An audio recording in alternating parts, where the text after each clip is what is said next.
नमस्कार दोस्तों। हम हैं आपके चंदा देहाती लोकगीत 128 पे बहुत बहुत स्वागत स्वागत कर रहे हैं दोस्तों। तो चलिए सुनाते हैं कन्यादान गीत। बहुत ही दर्द भरी है, आप लोग सुनिएगा, प्यार से सुनिएगा। अपना लाइक शेयर सब्सक्राइब मत भूलिएगा दोस्तों, जरूर दीजिएगा। तो चलिए सुनाते हैं। अब का रोवेला तू देके,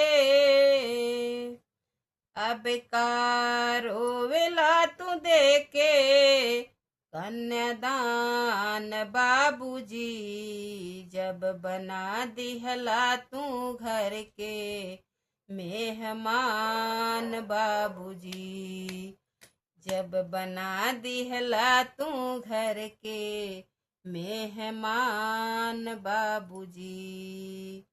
अब का रोवेला तू देखे कन्यादान बाबूजी, जब बना दिहला तू घर के मेहमान बाबूजी, जब बना दिहला तू घर के मेहमान बाबूजी।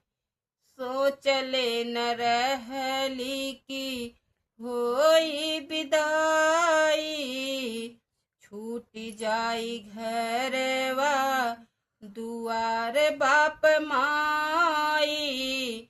सोचले न रहली की होई विदाई, छूट जाई घरवा दुआर बाप माई।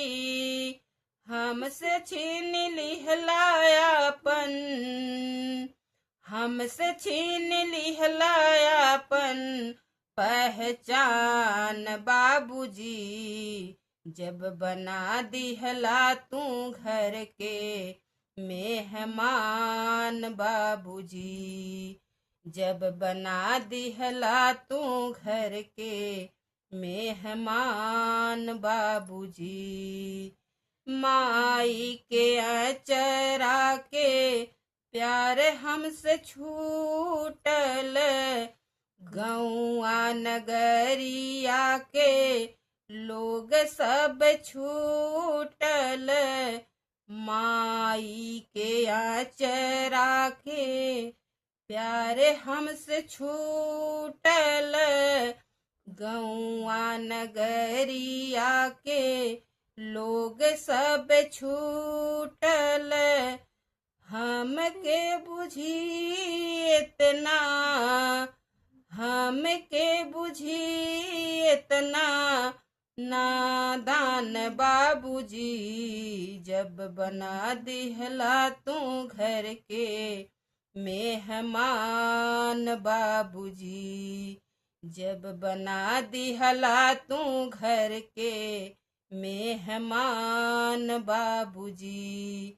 अब का रोवेला तू देके, अब का रोवेला तू देके कन्यादान बाबूजी, जब बना दिहला तू घर के मेहमान बाबूजी, जब बना दिहला तू घर के मेहमान बाबूजी।